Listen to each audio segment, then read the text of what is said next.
So we're also just want to make sure, just for the sake of making this work well for everyone, make sure to mute your phone when you're not speaking. And again, you can do that in the bottom corner. When you bring your mouse down, up will pop a control panel and you can hit mute. Obviously, you can also hit mute on your phone if you so choose. And you can also press *6 to mute and *6 to unmute. Don't put us on hold. Lovely music. It's all nice, but we'll be able to hear it throughout, and that would be that. And if at all possible, don't use your speakerphone, only because that also makes it more difficult for people to hear. And we really, just because of the way this works, as you know, we need to learn from each other. So it's just vital to have you participate and be able to be a part of this as fully, and to move everyone forward. And if you would prefer, you're always welcome to use the chat box, and we'll always have one of whoever is not speaking will be monitoring. And if you're using your phone audio, could you take a minute to make sure that you're linked? So we're going to show you on the next page. Carrie, if you could go to the next slide. So if you joined by computer after calling in via phone, you can enter the participant ID to bind your phone and computer session together.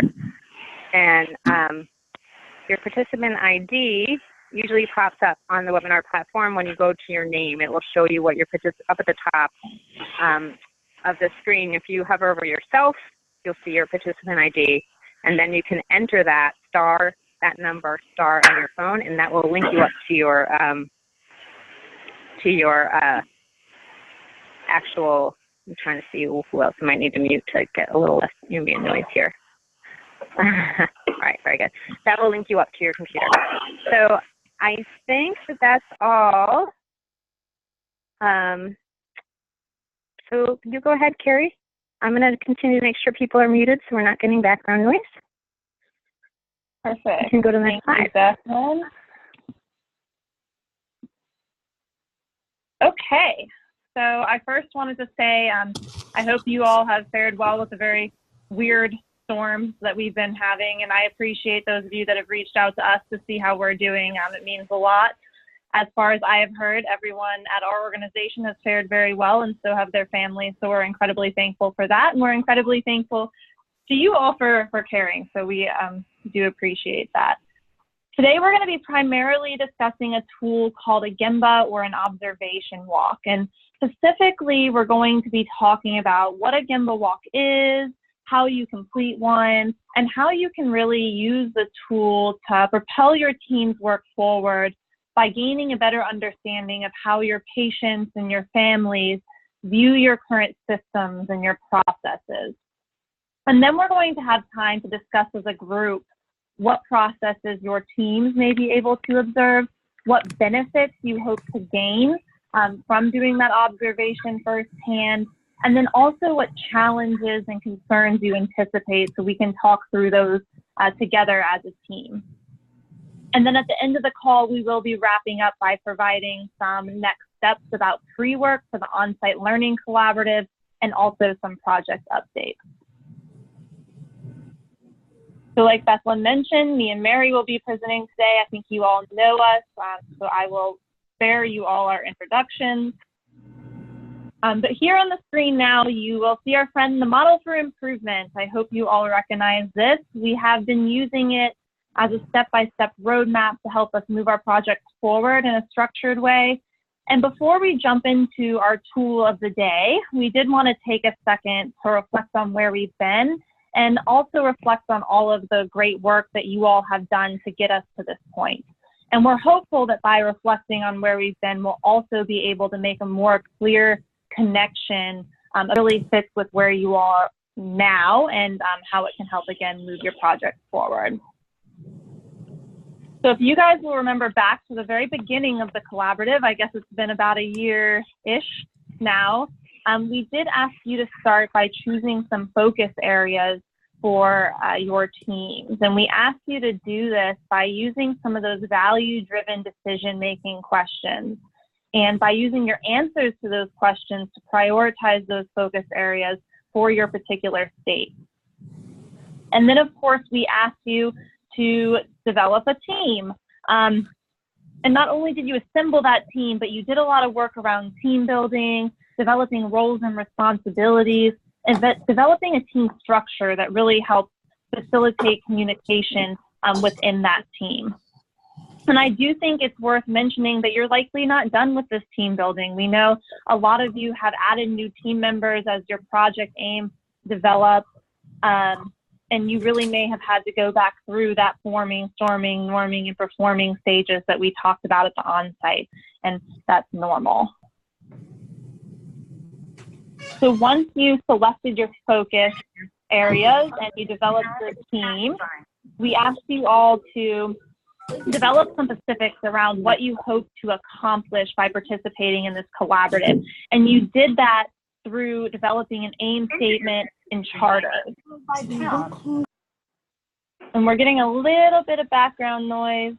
I'm not sure where it's coming from, so if you wouldn't mind just muting yourself, that would be great. I'm doing my best to try to be the muting police, but it would be great if people notice that they're not muted to mute themselves as well. Thank you. Thanks, Evelyn. So we've also been working as a group to sort of figure out how we can measure so we know that the changes that we're implementing are actually resulting in an improvement. And not only have we had really robust discussion around those common measures and the KETA systems, but I know many of you as state teams have really began to think about those individual measures as well. And I know the measurement piece is sort of a hot topic right now, and we are going to be providing you guys with some more information during the wrap-up of today's call about how we plan to keep you all informed about the recent developments that the measurement work group has been working on and how we plan to get your feedback as well. So stay tuned for that. And then most of our teams are currently operating in this ideas bubble as you guys try to figure out what changes you can make that will result in an improvement and have a positive impact on your aim. And you guys have been doing this in a lot of different ways. So I know at the on-site, we did the force field analysis, the 5 R's. I know a few of you have really used that fishbone diagram to gather input from your different stakeholders. You've been looking at information around those alternative payment models. I know many of you have done a lot of in-depth work around those key informant interviews and those focus groups, and you all have obviously been looking at the literature and the research to see best practices and promising practices and bright spots and all of that great stuff. And I know some of you have been doing observations as well, and the gimbal walks really fit under that observation piece. So that's sort of what we're going to be talking more about today. And then throughout all of this, you guys have been using those small-scale tests of change to continuously modify your approach as you learn more about your unique situations and your unique processes. And your coaches are going to be continuously encouraging you to continue to test on a small scale before you roll some of these things out for implementation. And then, of course, it's always worth mentioning that you guys have done a really great job at keeping your project centered on that family engagement and collaborative sharing. And we're going to continue to do our best to foster those two things by taking advantage of a lot of the resources that we have at the collaborative level. So we have our friends at Family Voices. I know Boston University has been working really hard on getting that shared drive up and running. Our first newsletter went out. And of course, there'll be a lot of collaborative sharing that goes on at the on-site and on the future webinars as well. So thoughts or reflections from you all before we begin to move into the new material. Any questions so far? Okay. If anyone has questions, you can put them in the chat box, or you're welcome to unmute yourself again. If you go down to the bottom of your screen, a control panel will pop up and you can mute and unmute yourself there. Perfect. So today we are going to dive a little bit deeper into this ideas bubble because, again, like I mentioned, most of you are at a point where you really are trying to decide what intervention to test. And in order to do that, first, it's important that you understand your current process. And then, of course, you have to use that understanding to identify opportunities for improvement. And then you have to look at those areas that you identified for improvement and try to figure out the root causes of the problems that you're observing. And then you get to move to the fun part of actually identifying those change ideas and solutions before you prioritize them to figure out what intervention specifically you want to test. So this really truly is a multi-step process, like we talked about at the on-site when we dug into some of those root cause analysis tools. And like I mentioned, I do think all of our teams are operating in this ideas bubble in some capacity. But I think it's important to note that you all may be operating at a different place within this bubble, and that's okay, and that's great because we'll get to learn from each other as we move throughout the project. Okay, so like I mentioned, the tool that we're going to be talking about today is a Gemba walk. You may have also heard it called an observation walk. And I'm going to pull up a quick poll now just to get a better idea of your past experiences. So how many of you all have heard of a Gemba walk or an observation walk before? If you could just choose yes or no quickly in the poll, that would be great. I see we've got votes coming in, so I'll give it another second.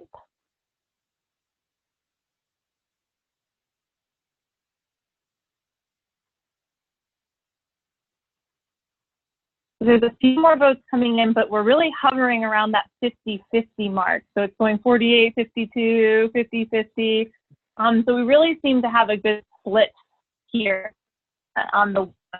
I'm going to ask one more question.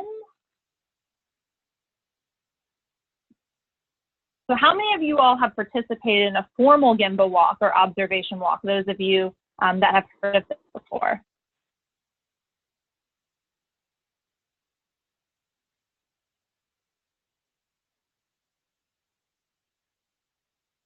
So it looks like we're about at the 25% yes and the 75% no. So that's great. So there are some of you on the phone that have that experience. And as we go throughout the webinar today, I invite you all to take yourselves off mute and share your experiences with us. Write tips in the chat box because we want to learn from what you all have done in the past as well. But I'm also excited that some of you haven't done this before. And you all will get the opportunity to do this. And I promise it's fun. Okay, I'm going to exit out of the poll here. So this tool really is a great tool as you guys operate in that ideas bubble because it really does help us better understand our current systems and our processes as they operate right now, as they operate today. And typically during a Gemba walk, what you do is you follow a person or a thing of interest so you can observe the process firsthand and identify what works well, and then maybe what's not working so well. For many of you, that means you're going to be following your patients or your families, right? You could also be following a thing, though, depending on your chosen focus area and your aim. So you could be following a discharge plan or a contract, for example. So your coaches are going to be encouraging you all to get creative as you begin to think through what process you're going to observe and how you want to do that. So question for the group, why do you think observing the process firsthand is important? And you can take yourself off mute or you can type in the chat box here.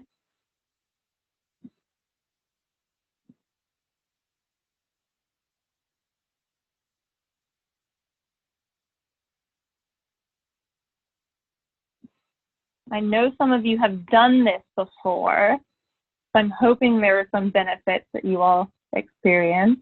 So what we think we do is not always what we actually do. You learn things that surprise you in the real environment. Exactly. So sometimes we have perceptions, right? We think we know what's happening, but then when we actually go and we observe, we learn that different things are going on. And sometimes those things are surprising. Anything else? Thank you all for sharing, to Mary and Rhonda there. Often we can't take frontline staff offline to design and revise the processes. This is a method of being more inclusive. I love that, Paul. It's a great way to see how our frontline staff operate and to include them when we're not able to maybe pull them into our team as a core member. And we know that our frontline staff are often the people that know the most about our processes, right? Because they're the ones that are in them every day. So it's so important to get those perspectives. Like Rhonda mentioned, we get multiple perspectives, totally. We have multiple people observing, so we're able to get different perspectives from those observing, but also from those operating in the process. And it's always best to participate in something firsthand. It's rarely what we imagine it to be. Exactly. You guys are hitting on many of the points that we had on our slide here. So again, we said you see how the process is actually performed versus how you think it's performed, like we talked about. You understand the process through the eyes of the patient and the family, because again, oftentimes you're going to be following those individuals. So you get to sort of see what they're seeing, hear what they're hearing, feel what they're feeling. So that's always really important as well. You guys mentioned the different perspectives, and I think you were getting at that system level view as well, right? So oftentimes we operate in silos, and it's hard for us to know what someone else is doing in another part of the process. So by observing, we get to see how the different components connect and where those handoffs occur, which is very valuable as well. So what are the drawbacks to observing the process firsthand? Again, you can type in the chat box there, or you can come off mute. And there are drawbacks. This is one of my favorite tools. I think it's incredibly valuable, but there are issues as well.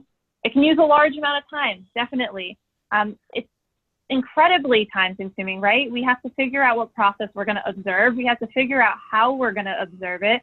We have to get our team together at a time that works for everyone. We have to actually go and observe the process firsthand, which takes time because the process takes time. So it's very time consuming. So sometimes people are nervous about being observed, definitely. And that's why it's so important that we communicate why we're observing, right? We want people to know that we're there because we want to help improve the process, not because we're being judgmental. By participating in the process, we may alter what typically happens. Yeah, I don't know if you guys have heard of the Hawthorne effect. People tend to behave differently when they're being watched, but also by us being there, we're inherently introducing a factor that's not normally there, right? And you have to be committed to honoring what you discover. Sometimes that means revisiting the initial hypothesis. Totally. Like we talked about and like you all mentioned, sometimes we learn things that are surprising, and sometimes that means that we have to change what we were originally planning on doing based on what we learned. And it might be awkward for families to have others view them. Also, it's still a snapshot. It doesn't expand upon the history, what happened before, what happened after the family goes home. So definitely, we are just getting a snapshot. It helps if you can observe under multiple situations or multiple families, but we're never going to get the full picture, right? So it's important that we recognize that and that we supplement our observations with the other forms of data that we have available.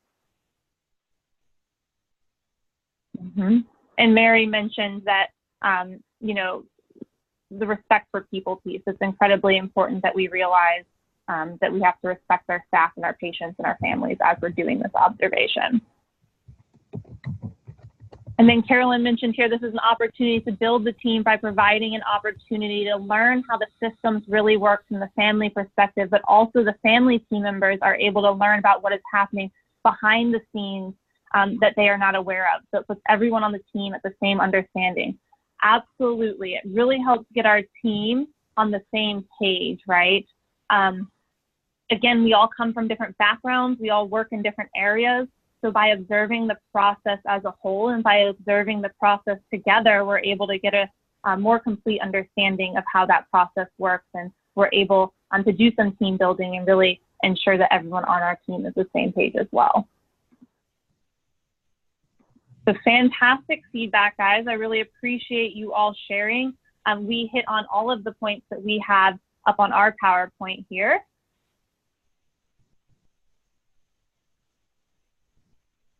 Like Mary mentioned, you all are a very smart group. We knew that and we appreciate that. So this slide really shows you how to complete a Gemba walk. First, of course, you have to decide what process you want to observe, right? You have to decide where you'll start observing and where you'll stop observing. So you have to set those boundaries for your observations.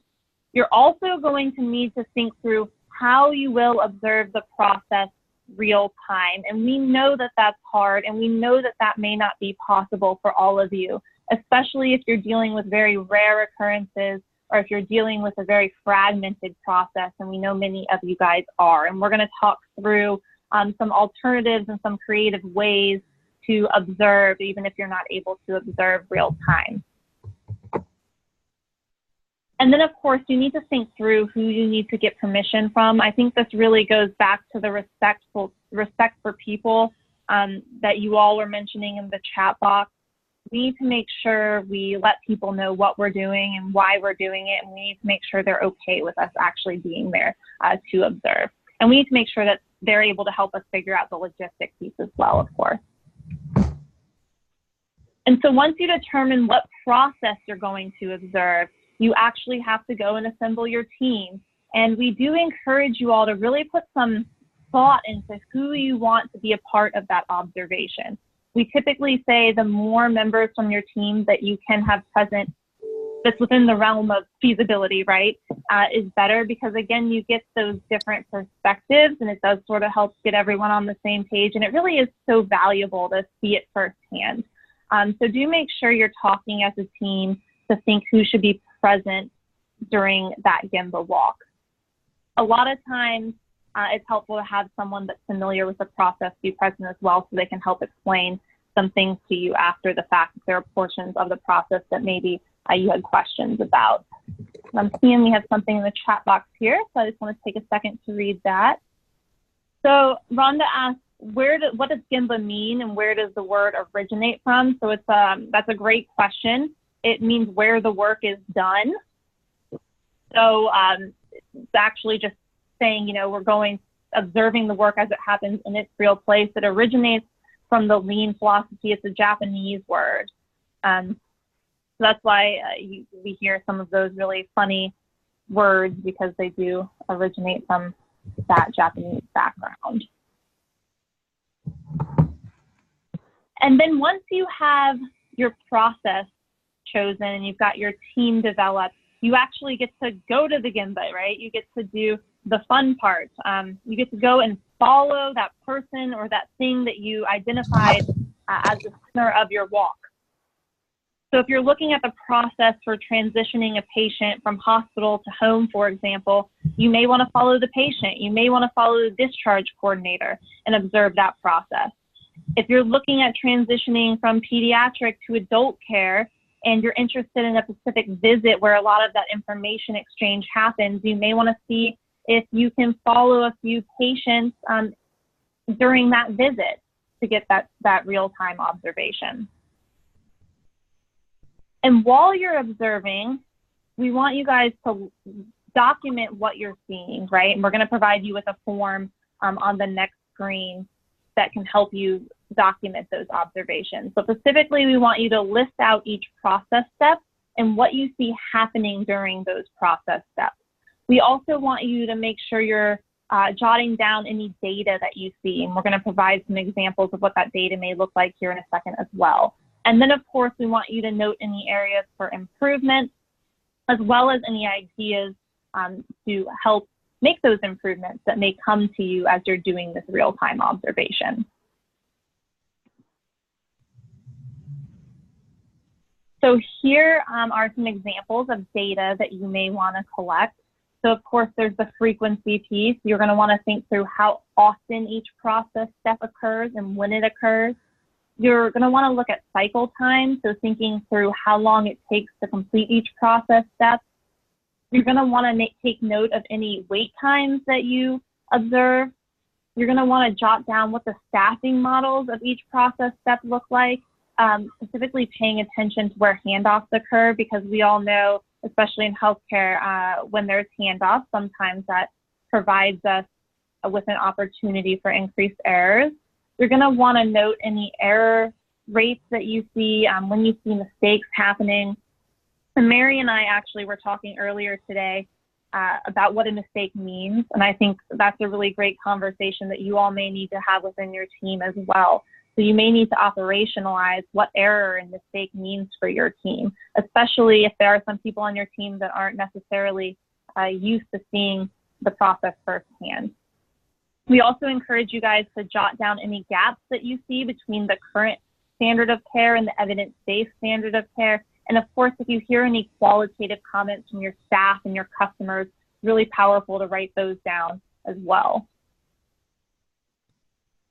So any questions about the types of data that you may want to be collecting, or any tips from those of you that have done this before.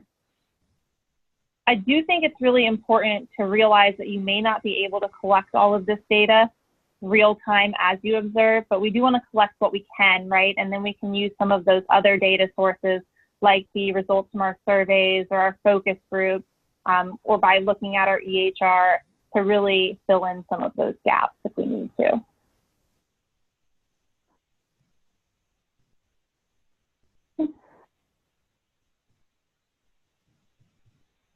So here is the data collection form that I mentioned. Meg very graciously uploaded this to the very top of the chat box. If you want to go ahead and download it, we'll also be sending it out to you as a part of the follow-up to this webinar. So you will have a copy of this. It is electronic, but you can print it as well if that's easier.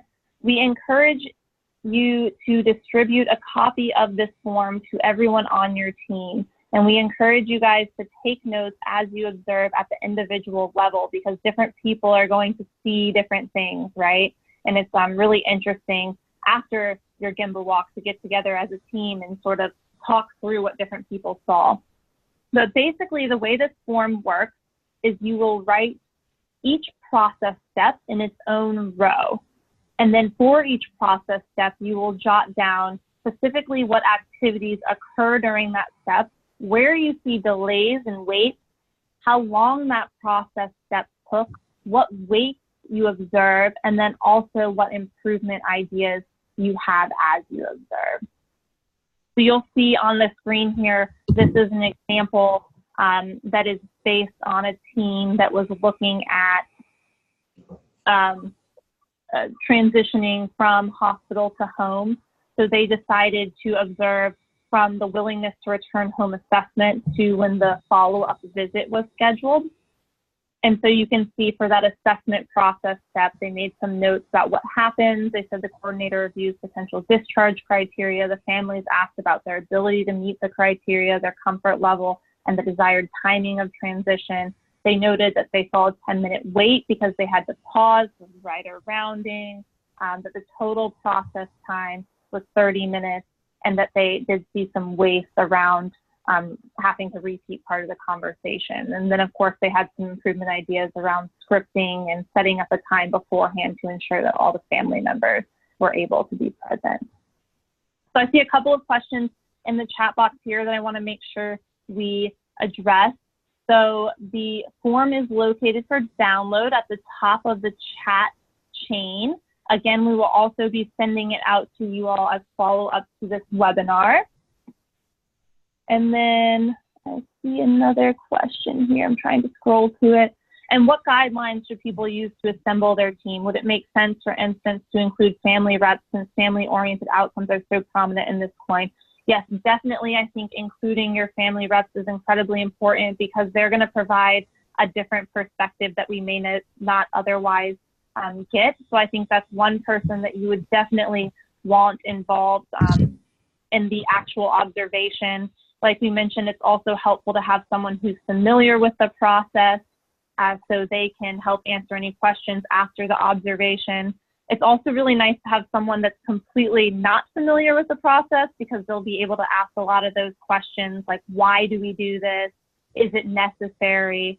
But I would encourage you guys to really have some discussion with your team around who you think would be beneficial to observe, and then come to your coaches with any questions as well.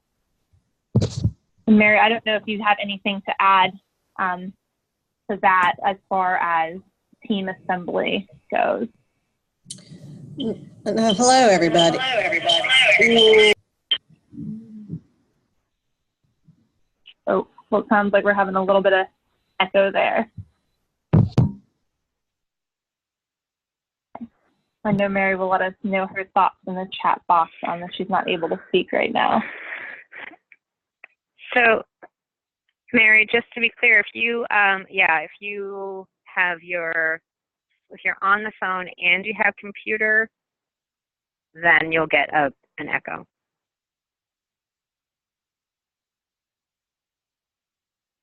Thanks, Evelyn. Okay, so before we turn it over to you all, we're going to talk some about what processes you think you might want to observe as your team. I do quickly just want to talk about value, because when you're doing your observations, it's really important that we're always looking for value in ways from the eyes of our patients and our families. And all process steps that we observe can really be put into one of three categories. And those categories are value added, non-value added but necessary, and non-value added. So value added process steps are those parts of the process that our families and our patients really care about, right? It's what the patient is quote unquote willing to pay for.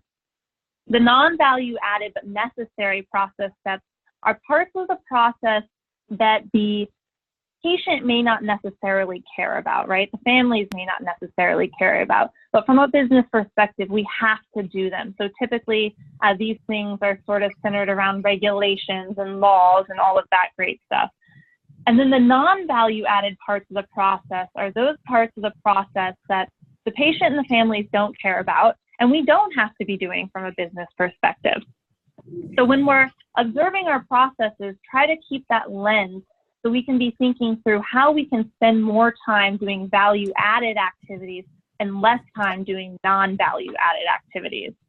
When we talk about value, I always like to give the example of a sick visit, because I think everyone can relate to this, right? You're sick, you go to your general practitioner or wherever it is that you go, you show up, you either pay for your service if you don't have insurance, they make a copy of your insurance card and you pay your copay if you do have insurance, and then you go to the waiting room and you wait, and eventually the nurse or the medical assistant comes and brings you back, they weigh you, they take your vitals, they ask you some questions, you go to the exam room, you wait for the provider to come in, they ask you some of the same questions, you get the service you're there for, and then you go through the checkout process. So when you're at the doctor's office for a sick visit, what part of the process is the value added part to the customer?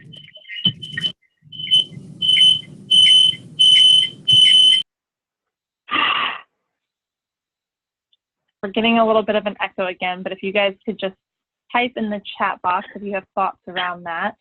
Again, the question was, what part is the value added part of that sick visit?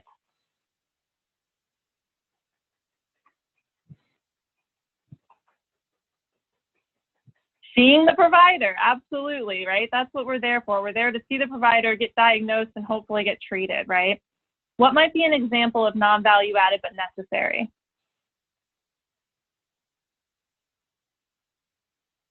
Paying the copay, right? Like, I might not care about that as a patient. Actually, I'd probably rather not do it, but it's something that has to get done, right? So maybe the copying of the insurance card, all of that as well would be an example of that. What about non-value added? What's an example of non-value added? And I also see registration for the non-value added but necessary, definitely.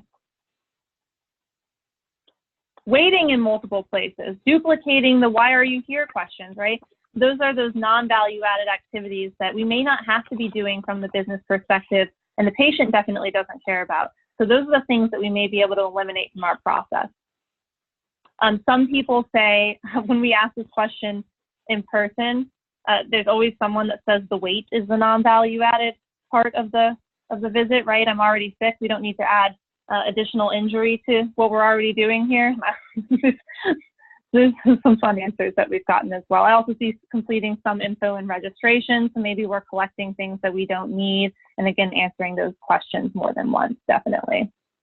You guys totally grasp this concept. And then another great way to identify waste is to think through if you're seeing a lack of efficiency or a lack of effectiveness anywhere.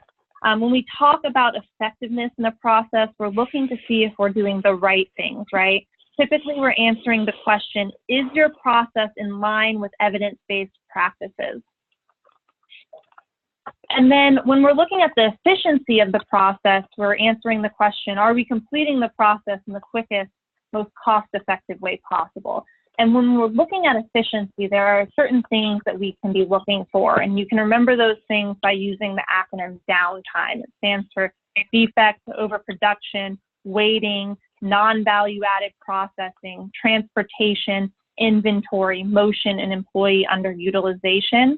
I'm not going to go into detail about what each of these things means right now, but there is a handout available for download at the top of that chat box right by where the data collection form was that clearly defines what each type of waste means, and it provides some examples of what that may look like as well.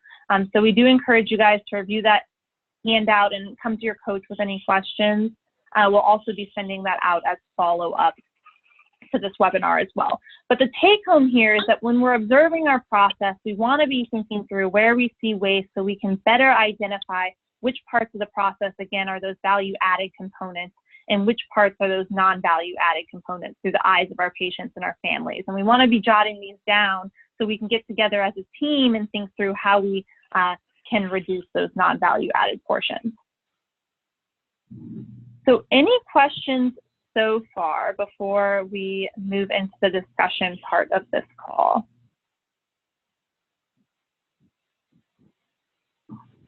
Okay. Well, I'm going to turn it over to Mary, and I just wanted to thank you all for being so involved in the chat box there. We appreciate that. Okay, Mary, can everybody hear me? Can everybody hear me? I can hear you great, Mary. Oh, lovely. Let me see if I can get my video. So now, can you see me? I see you. You see me? I do. Okay. Okay, well, I don't see Beautiful myself. as always. So, yeah, well, I can't see myself, so we'll see about that. Hello, everybody. Good afternoon. Good morning. It's good to hear from everybody. And, oh, I hear thank you, Sharon, for saying you see me. Okay. Hopefully my hair is neat. We're talking about the Gemba and going to the Gemba. And I dare say that most of you have already been observing processes for your project. I know that I've talked with many of you and you're, saying, well, we're looking at this, we're looking at that. So think back just for a moment, though. A lot of times I like to jump out of our clinical hats and move into real world and think of things that you have observed. I was telling, Carrie said that we talked earlier today and we were going through this, and I said, I tend to look at a lot of things now through a different lens, and I'm observing the things around me, and that's just from doing this work for the examples that I put up here. So thinking about your observations every day. But what about these? Waiting in line for food at a ball game. Now, who's done that? Probably a lot of us have done that before. Checking in at your medical practice for your yearly exam. Okay. How about a car wash? One of those automatic car washes. Getting a check cashed at a bank, signing up for a health fair. So let's talk about this for a minute, and hopefully some of you will raise your hand and want to speak about this, and some of the things that you've observed. So what are we as customers looking at when it comes time to wait in line for food at a ball game? Well, we're usually in a time crunch because we have to get back to our seats, before the break is over. We're also looking at the variety of things that we can choose to eat. We may be fiddling with our wallets, trying to figure out if we're going to pay cash or credit card. We're watching the volunteers behind, because they're all parent volunteers, running behind the counter, trying to get everybody's orders. We're looking at the people waiting in line, what kind of people. So all this stuff's going on. But time is of an essence usually. And so time was one of those things, and waiting was one of those wastes that we looked at in that last downtime slide. So oftentimes time. And then what about the car wash? I like to go through those car washes, the nice ones that have the young people, helping you through the car wash and they dry it off and everything. But is it the same everywhere you go?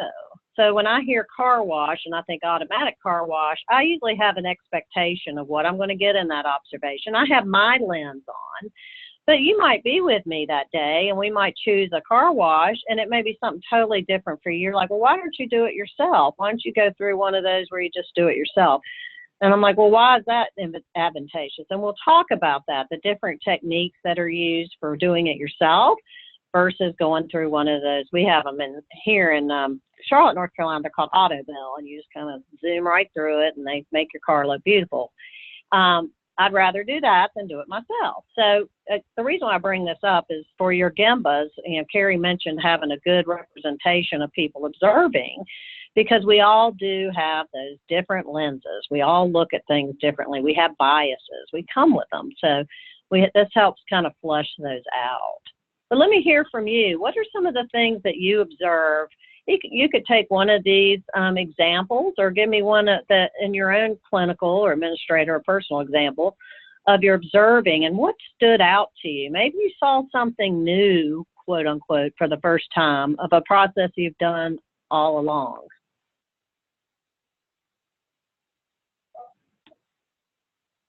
Anyone dare want to say? I will tell you, I wanted to share this quickly. I watched a video. We're talking about Gembas and observations, and the guy was shooting a video of a fence to a building. And he said, just look at this fence. He walked up to it. Normally you drive up to it, but he was walking up to it. And he said, what do you see on this fence? And to me, it just looked like a fence, and it had a sign on it, like "Do not enter" and that kind of thing. But it looked like looked like an ordinary fence that you would see to gain access to a work building. But then he started pointing out obvious waste. And it was like the sign was printed on both sides, which it really didn't need to be on the interior side, just the external side. It could have been posted somewhere else. So he was picking out all these things where it was a lot of expensive waste. I did not see that when I first saw the video, and by the end of the video, I was like, wow, how often do we just look at things from whatever standpoint, but and miss the waste and the inefficiency. That's why we need each other. That's why we need this data collection tool to help us pick out the parts where we could do things more efficiently or better. And that's why, we do say having your families involved, your parents involved, because they will definitely give you another perspective that we don't have. So Tamara said on here, new technology to make things easier does not necessarily do so. If I don't know the technology, yes. Well, obviously I was kind of like that with this today. Apple Pay, right. Yeah, I know that same thing. I haven't quite gotten that down pat either. So you're right about that. Technology doesn't always make things easier. And so we have to kind of go with the flow sometimes with that. But then that makes what's waste for one person may not be waste for another. So those are some of those discussions that you have as a team. Anybody else want to speak to this? Okay, registration kiosks have a long time. It slows down. Yeah, and that was a good change idea several years ago when medical practices were looking at ways to speed up registering clients or patients. And, and it really made sense. They're like, well, if we have people, they can just go up to the kiosk and do all that work. Then we don't have to, have someone handing out papers and stuff. And then it got to be, like in your example, that it really, people were waiting in line when they could have had a clipboard and filled it out sitting in their chair. And then some went to, well, we'll just put everything online and they can print them off and do them at home. But we know that not everybody's going to have access to that or want to do that ahead of time. So that's true. So that's why we have to do a lot of PDSAs when we're testing things, but, testing new change ideas and not just implementing, because then you find out these efficiencies afterwards. Anybody else?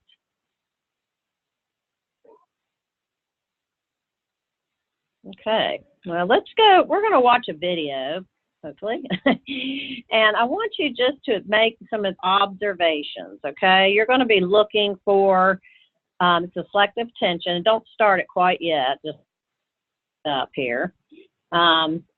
You're going to be watching basketball passing. Now, if you've seen this before, please don't comment on it. But you're going to count how many times the basketball is passed. It's going to give you directions on the screen. Just follow along with the directions, and we'll talk about it afterwards. Okay, you can put it on. Are you ready, Mary? Yeah, I'm ready.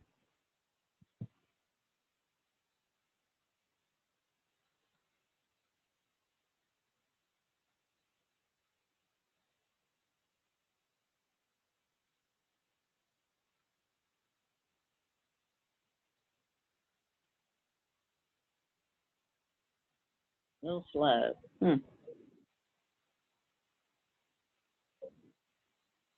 Should make it easy to count.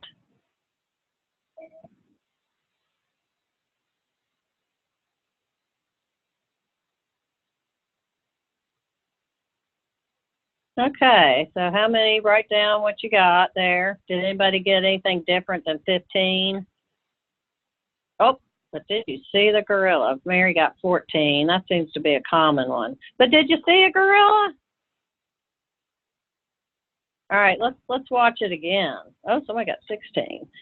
Okay. Let's keep watching. Oh, they're going to show it, slow down and show the gorilla, because I know there's probably a few of you out there that didn't see the gorilla, or maybe didn't see him do his chest, pound his chest. So there's a bunch of different videos on this cognitive psychology, and why we show this is a couple reasons. One, it's fun, and I'm always amazed. I've been showing this video in classes for a long time, and one thing I'm always amazed at, there's always probably 20%, maybe sometimes even up to 40% of the audience will not see the gorilla even after 2 or 3 times. So what that means is that they say that saying, you can't see the forest for the trees. Also, we can get too stuck on counting and the numbers that we don't see everything else around us. We miss out on that qualitative data that's so important. And then also, too, we just get so zoned into doing what we have to do that we don't see the things around us. We don't have that extra pair of glasses that we need, which that's why the Gemba and having a great team in front of us and around us helps us to get there where we need to go. Any more comments about that? How many of y'all are you honest enough to tell me that you never saw the gorilla? I can't see your hands, because I would really ask people to see it again and see if they saw it at that time. But it looks like a few of you definitely saw the gorilla. So this is a fun video. Maybe your team out there would just like something to do, and you want to stress the importance of having a good balance of qualitative and quantitative data, and you will definitely get that in your Gemba the way you set it up. It may be something that you're totally quiet and you're just observing, or it could be part of it you're listening for words, you're listening for what people say. And I have to say, Mary, I see some comments here in the chat box, and I have to say I was one of those people. I didn't see the gorilla the first time, and I counted the wrong number of passes. So, yeah, it's a great thing. It's there's a lot of, like I said, a lot of other videos for selective viewing, and it's amazing what you can and can't see sometimes. So the moral of the story is take into effect what other people see, have discussions about that, and don't just rely on the hard facts, those numbers. Take in that qualitative data. Okay, what's our next slide? Okay, so there might be something that comes up and you say, but we can't see this in real time. So what do we do? So these are just some tips for that. So you do need to ask, can I see some of the process? Maybe I can't see the complete chain of events, but is there a portion of it that we could observe that would be helpful? Maybe half the team could observe one part, and then some other people could observe another part, and then you could come together. Simulating the process, we have to do that a lot of times with PDSA cycles as well. We may have a rare event or something that, just we can't wait around for the next occurrence to happen. We can't wait for the next ride share not to show up for our clients to take them to their doctor's appointment. So we would need to simulate that, and there's nothing wrong with that. You just have to, you know, act out your players, figure out who's the patient, who's the family member, who's the clinician, and you can certainly do that.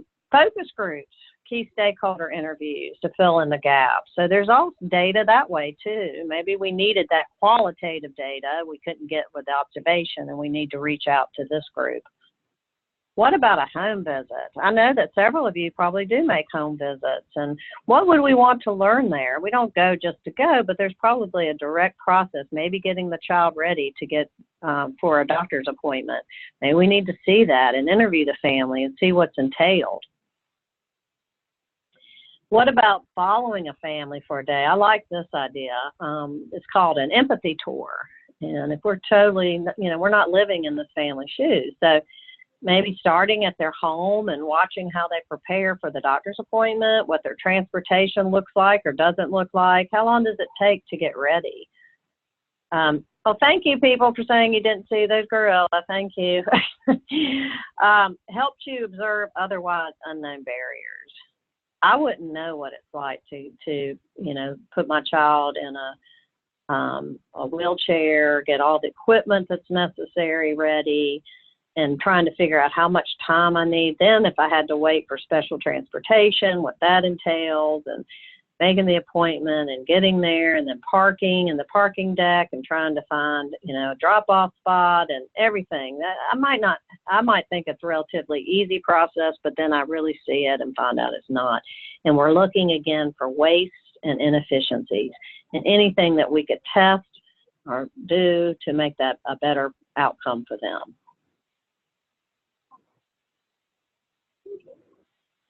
So comments. Are you starting to consider that maybe you have been doing some Gemba and you didn't realize it?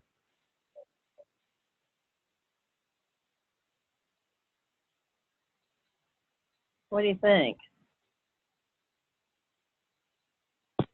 To any of my family members out there, my family team members on the call, what are some processes that you think would be beneficial for the teams to observe with your point of view and your lens? You can speak out or type, because I'd be interested in that.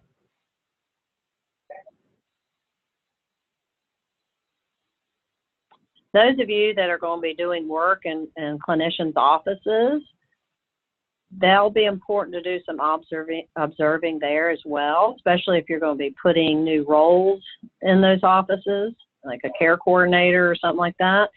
You're going to want to observe their current processes for those who are making phone calls or doing any kind of case management or referral management, and having a view like, where would this person sit? How would that day look like for that person?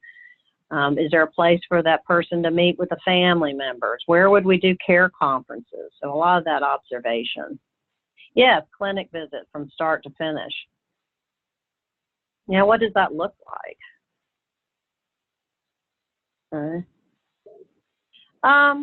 So as Deborah said, Mary, there were a few other things in the chat too. We have family members in our. That right. Yeah, there you go. Thank you. Okay. Family mentors. Our LIM program frequently report their favorite part is when the clinicians attend appointments with them. Yes. Yes.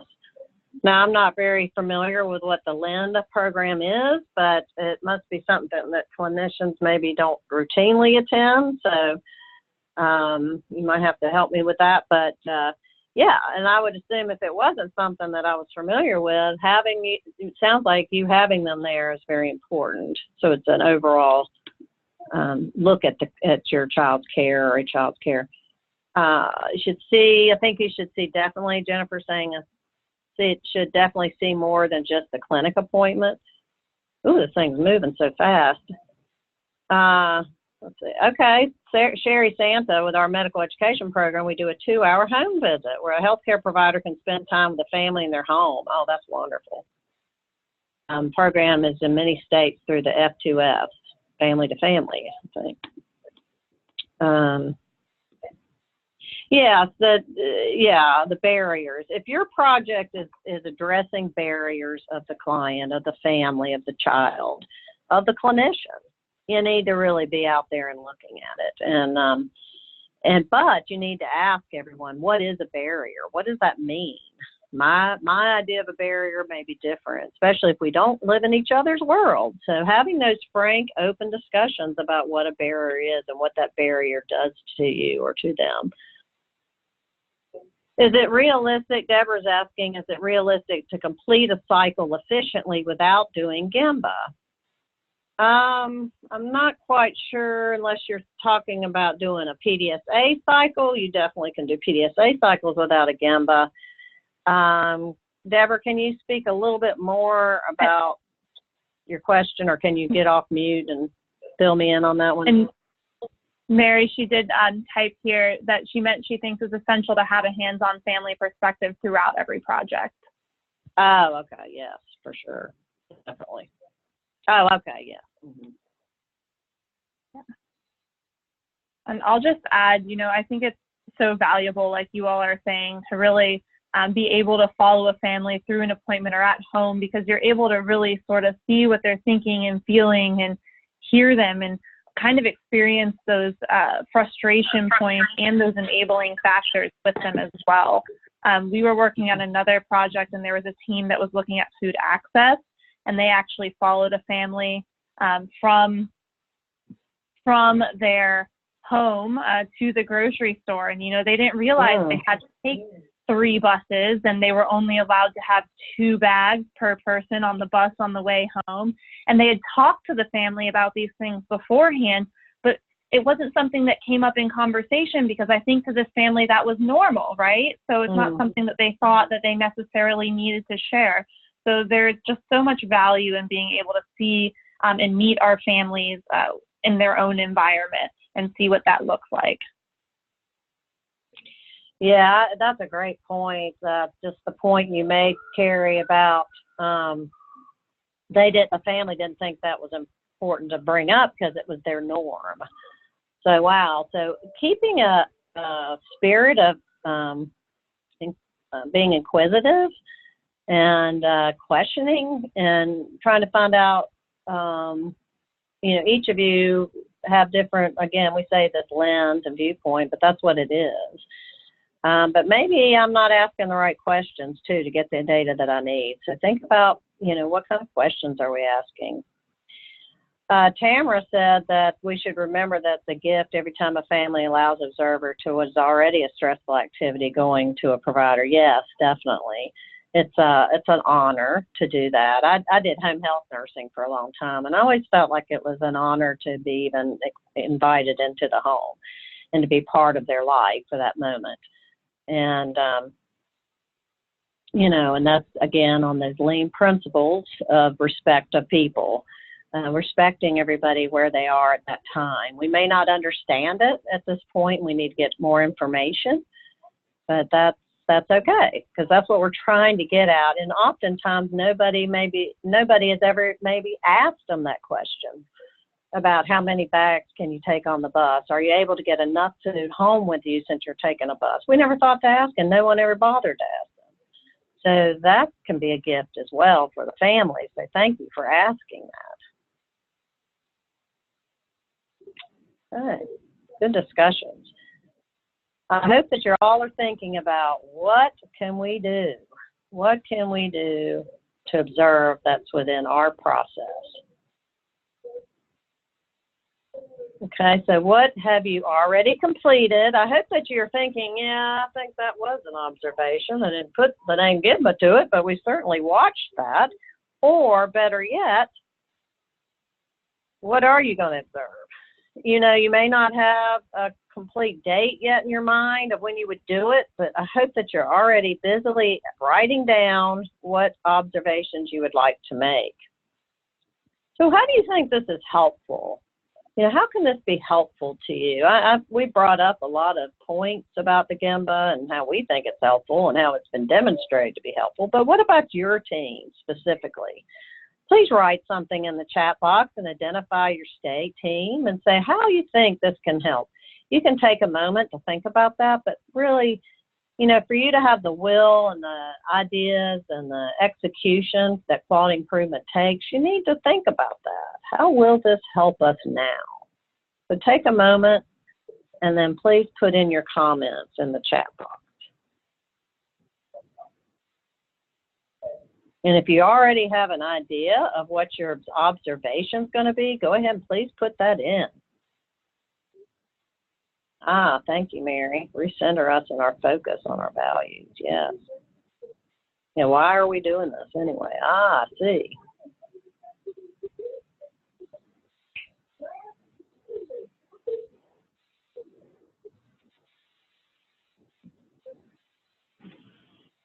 Just take another minute or so to think about how this can help your team now, and what's a possible process to observe. What are we thinking about? What's on the top of your mind? You know, I'm not making you commit to it right this second, but what comes to mind as being something that you will want to observe as soon as you can?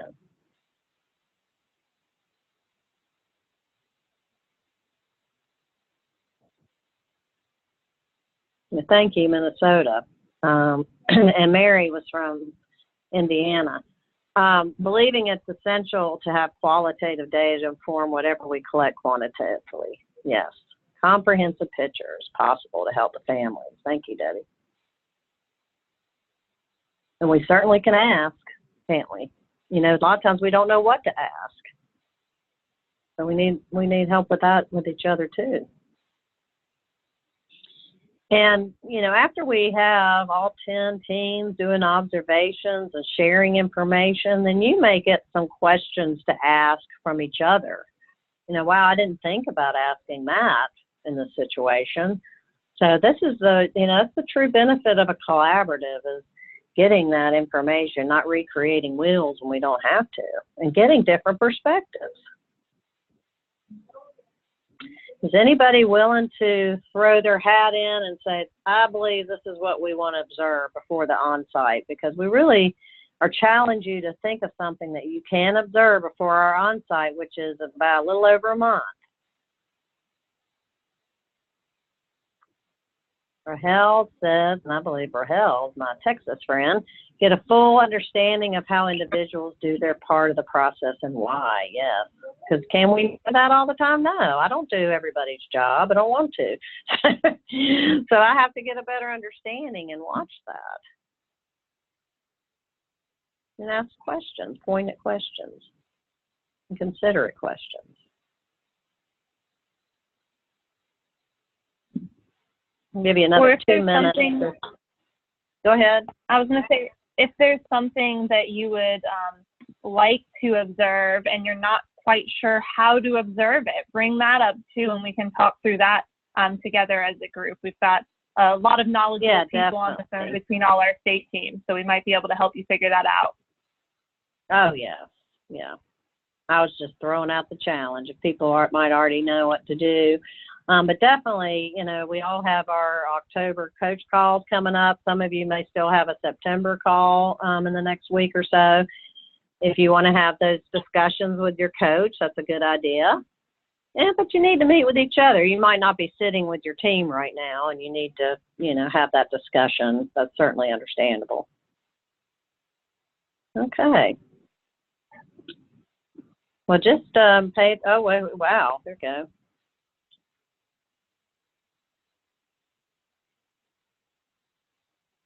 Okay, this is a good point here from Allison in Oregon. And, you know, like we might not have an idea, like we can't observe a transition visit because one of the challenges is parents' ability to find a provider. Yeah. We're collecting data from parents, and they talk about how it's a full-time job being on the phone and trying to find the right provider. So we could sit in the room while parents on the phone, but a lot of personal information could come out. Well, that's certainly true. So this might be a good time for just the family interview, you know, interviewing and getting a little bit better idea. You might want to collect some time information. I'm not saying that you could cure that, but you might be able to get a better idea. It's like, okay, the average phone call for finding a provider is 30 minutes. You know, wow, do we want to try to have a goal around preventing that? Or how many times did it take to get to yes? There's all different questions you could ask. You could certainly simulate what it would be like to have a transition visit before it happens, the kind of prep work that you're doing with families to get them prepared for that transition, probably starting around age 14 or 13. You know, how we start, you know, preparing families to going over into adult care. You may want to simulate what it would be like, what it would look like as that first visit going from pediatrics to adult. So, you know, it may require some simulation, but I think you could pick a piece of that, maybe an interview or a simulation. For health ed, we would follow a family for a preventative visit from arrival through visit, observing the check-in, observing for check-in, time and room, repetitions. Yes. Great. That's wonderful. And as far as the sensitivity, I usually look at it this way. I've had discussions with my group, my family rep. You know, family reps may tell you, well, you know, that would probably not be a call you'd want to be on. Or you could say, would you mind? Is it going to bother you? You know, you might have some sensitive questions. Would it bother you that I'm going to be watching and listening and recording how long you're going to be on the phone? So you're going to have those discussions ahead of time. So hopefully you can prevent any awkwardness or if someone feeling funny or not saying something. And could someone pose as a family member to call practices and see for themselves? I'm not going to say you can't do that. You know, that's kind of, oh, that was from Bethlehem. Okay. Well, Bethlehem, you do that. But it might be kind of fun, you know, interesting. That might be the only way to do it if we don't have any other way to do that. And, you know, if we don't have anybody who could ask, what kind of questions would you ask when trying to find a provider? That'd be a good interview, too. Maybe we need to test some scripting. So when we're calling, trying to find a provider, we have families an option of scripts that may help them get to yes a little quicker. You know, and what kind of searching are they doing? Is there any way we could improve their searching and how their abilities, what search engines are using, or does it always have to fall upon them? What is the provider doing on their side? Is everybody clear about that?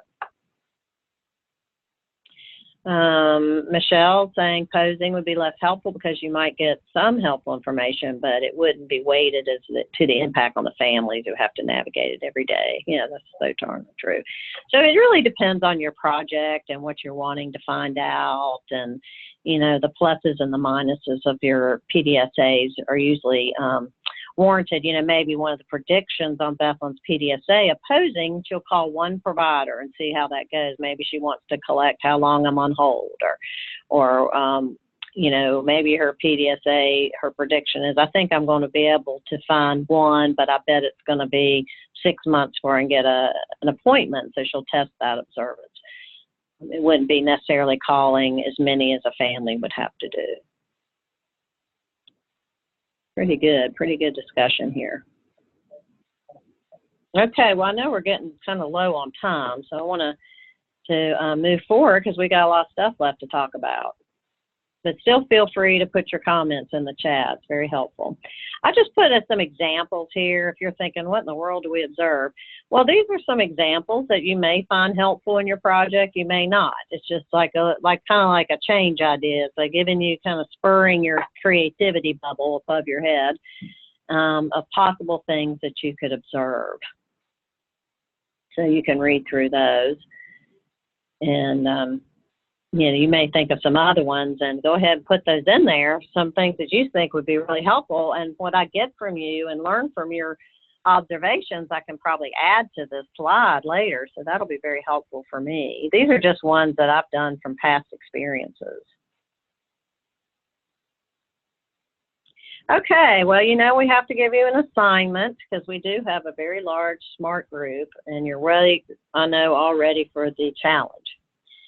So, to decide on your process that you're going to observe, and then what's the start and the end, because that could be different You know, you may not be able to start it and end it when you want to, but you might be able to do it, you know, in the middle. So you have a start. You always have a start and an end, even if it's not at the beginning. Reach out to us, the coaches, if you have questions about it. Decide how you will observe it. Can you do it firsthand, or do you need to simulate it?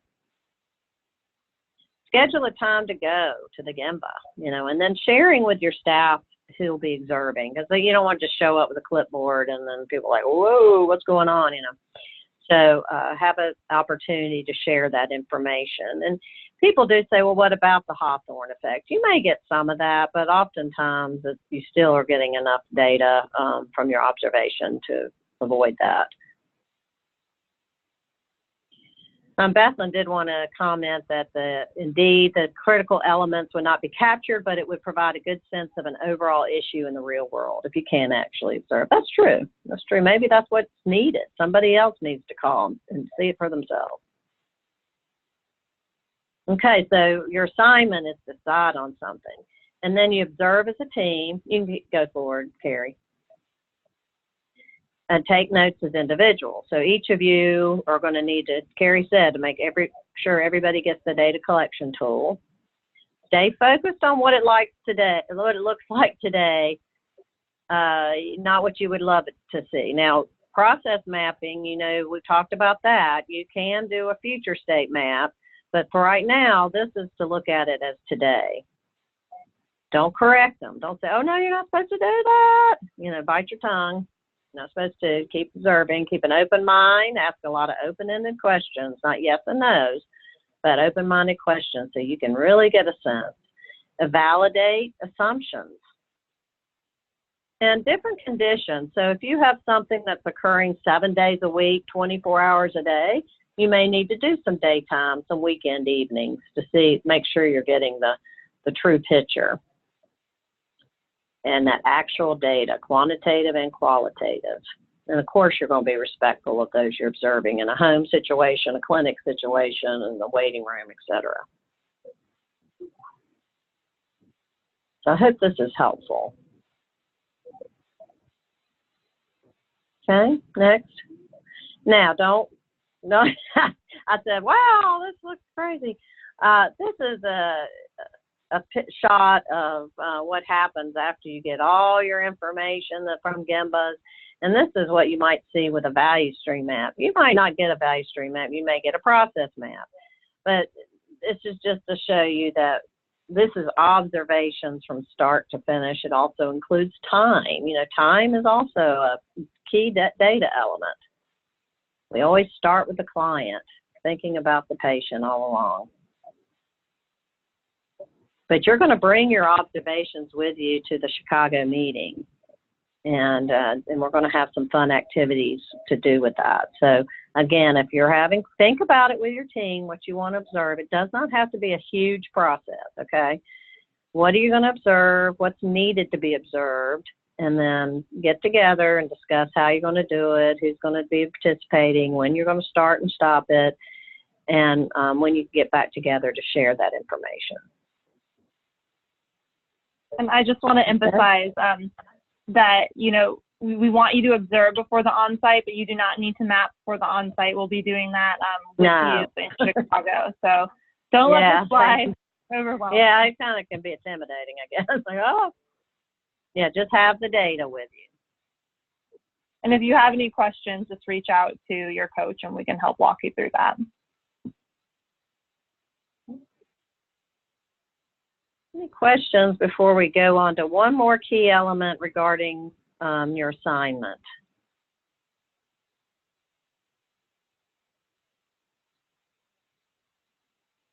Okay. All right, so next we have a storyboard assignment. I know some of you probably been in other collaboratives where you've had to do a storyboard. They're so helpful for all of us to get to know each other and for you to even get to know your own team. So this is one our partner Sherry put together for us. And as you can see, it includes our vision and what our vision for our team is and our approach to that work and our title and what things we were proud about. We showed pictures in here. You can see our wonderful team there. We were having a Hawaiian send-off for our executive director going out there. So, we had some fun pictures in there and our contact information and things that we're doing. What are we participating and working on? So it's a snapshot that tells you about Population Health Improvement Partners. You could look at this and pretty easily figure out what we're all about. So you're going to be creating something similar to this to bring on Sunday. And we're going to have everything you need for that as far as the trifold boards and the push pins and all that stuff. All you need to do is create it. We're going to have a template for you, and you can put it in PowerPoint and then just print those off and bring them with you. And I'm telling you, it's a lot of fun. Get as creative as you can. And like I said, the template walks you through everything that you need to address.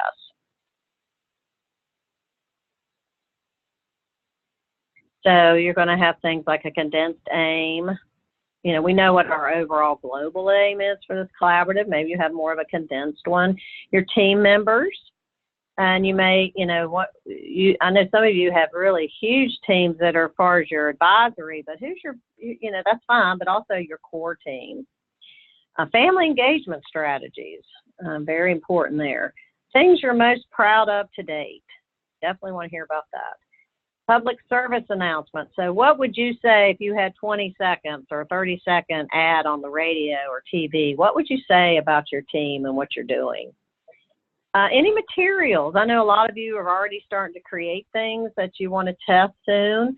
Go ahead and bring those with us too. You may not be able to screenshot them and put them on your PowerPoint, but if you can, that's great. But if not, just bring hard copies and we'll put them beside your poster board.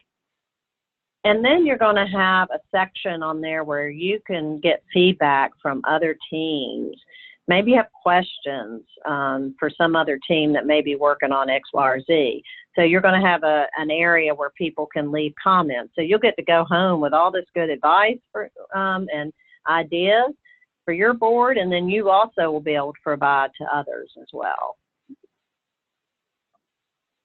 So again, that's going to be a handout for you.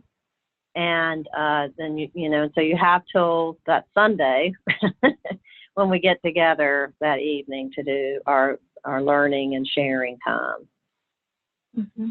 And like Mary mentioned, you guys just need to bring the printout of what you want to put on your poster board. We'll have the poster boards for you, tape, push pens, all the things you need to assemble it there. Yeah, it's hard to put a big poster board on a plane. So although it would be entertaining to see everyone try, we decided that would not be appreciated. You don't have to do like a professional poster either, so just keep it simple. All right, so Bethlyn says that we can be creative, or that's what Meg said, being creative, have fun, but we can also put the materials and post them to the box as well. So we want to use what we have. Will this PowerPoint be shared with us after the call? I believe so, yes. Yes, we will definitely share the PowerPoint, and we'll also share that template that Mary referenced in case you want to use that to develop your storyboard. Oh, yeah, it's very helpful to have that. All right, so I think, unless you have any more, oh, wow, here we go.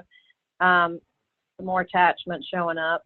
If you have any more questions, I want to give Bethlyn and Meg a few moments to do the wrap up and next steps, but feel free to keep interjecting questions that you may have, and we're monitoring the chat box. Great. Thank you, Carrie and Mary. We really appreciate it. And thank you to everyone for being a part of a lively discussion and very practical, really bringing it down to the level of how this could be useful as to your teams. So Carrie, do you mind moving to the next slide? I do want to mention before I get into this that Meg just posted again the webinar, but some people may have trouble downloading it. It's a large file, and we are going to post it onto our website, and we'll do that as a PDF so that you'll be able to, it'll be a smaller file. As you as we've been talking about, we're asking you to go to the Gemba with your observations, and that will help with doing the mapping at Chicago. Develop your team storyboard, as the template was provided at the top of the chat and peppered throughout. Meg also put it in, and we'll also provide it as a follow-up. Meg, please feel free to interject anytime. Oh, and let me just start my video so you can see me while I'm doing this portion too. Great. So, and you'll want to, of course, continue doing this work within the context of your meetings and use your coaching calls to help kind of work this through. And as we've mentioned in the past, we kind of tried to give you a heads up a couple times to try to schedule some extra time. We know that can be really difficult. So we appreciate your doing the best you can. I'm sorry to interrupt, but you're breaking up a little bit. Would you mind repeating what you just said? Oh, you just broke up too. Sure. Sorry. Okay. So we know that it takes no audio. Let me see. Yeah, I'm not sure what to do, people, because maybe one of the others of us can talk. We can hear you, you're breaking Bethany. up as well. It seems like it's an issue. Meg, do you want to try talking and see if you're able to talk without breaking up? Why don't we turn the floor back over to our friends at Population Improvement Partners, because I think there are some questions for them in the chat with regard to the storyboard. And Bethany, if you want to hang up and try ringing back in. If you can't get back in, I'll go ahead and do next steps on the next slide, okay? Yeah, you were just breaking up too, so I'm not sure what's going on with the audio, but maybe if we give it back to Carrie and we turn ourselves off. That sounds great. Sure. So I do see some questions in the chat box here around, is the template for the storyboard electronic via PowerPoint? Yes, we are going to send you all a template that is in PowerPoint, and you can use that template to develop the information for the storyboard if you like. We are going to ask you to actually print out those slides if you use that template for your storyboard information, because we're going to have one of those trifold poster boards for you at the Learning Collaborative meeting, and we're going to ask you guys actually to pin your information on that storyboard. So we can have that available during the social that we're going to have Sunday night for other teams to see. And like Mary mentioned, we'll have sort of an area where you guys can leave each other notes and comments to help with that sharing piece as well. So if that doesn't make sense, let me know. I'm happy to clarify further. So in addition to the storyboard and actually going to the Gemba and doing your observation, we of course want you to continue meeting with your team and having those coach calls, and do think through if you're going to need to schedule an extra team meeting to fully prepare not only for the Gemba but also for that in-person meeting in October. So just make sure that you think through the logistics for that and get that on everyone's calendars. And then as follow up to the webinar, we do want you all to be thinking through your top 3 successes, your top 3 challenges, and your top 3 goals coming out of the in-person meeting. And I believe that, Bethany, you may have sent an email about that, but I'm not sure if there's a specific way you want teams to provide that information. Was it included in the state's update? She's going to send a SurveyMonkey. Perfect. So a SurveyMonkey will be coming out with that information following the webinar. Okay. So I'm happy to walk through this if you all want me to, or if you guys want to jump on and take this slide, that's fine as well. Just let me know. I think that the problem was that there were too many of us that, so if we can mute you as well, Carrie, and then we'll see. So if anyone notices that I'm not clear, all right, cool. I think that's what it was, but if all the host mics were on, then we seem to be having trouble with that. Okay, so Meg, you can jump in whenever you want to, and I'll just mute myself for a minute. So we are having a special session on introducing the state team QI measures to everyone, and this has been an ongoing process to get it done as much, and with a very collaborative process. So We are going to record that. We understand that everyone might not be able to make time on such short notice, but whoever can be there, we encourage you to be a part of that conversation just to get the introduction, and then we'll have a follow-up office hour time with Meg. I'm going to take this Zoom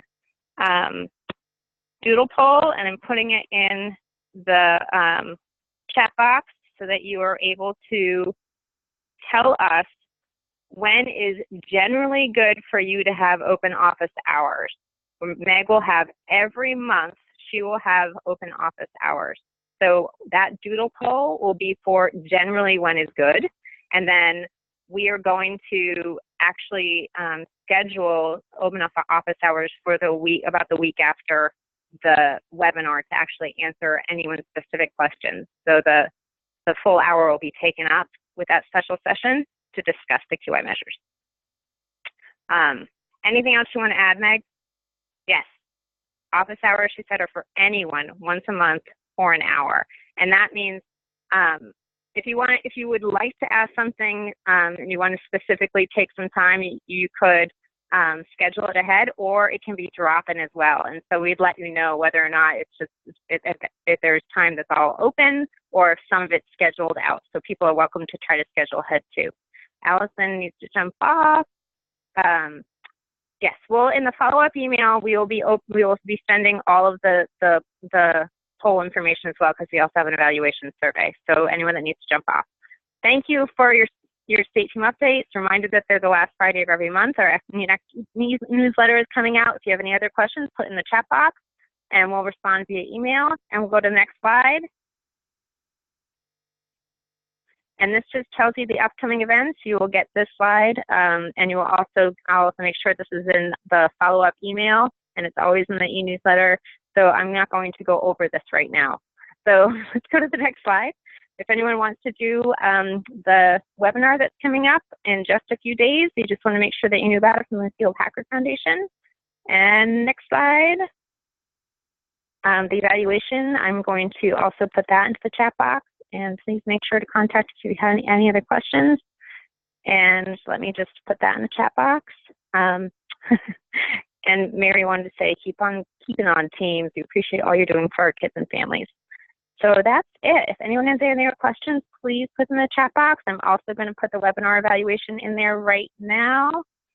And once you've got that information, you're all welcome to go. Thank you so much. We look forward to seeing all of you at the in-person that are able to make it. And thank you again for this great discussion. Thank you, everyone. All right, let me put this in. There we go. So that's for the evaluation. Please, it just takes a moment to fill out, and it's very helpful to us. Thank you, everybody. Bye, everyone. Thank you all. Take care.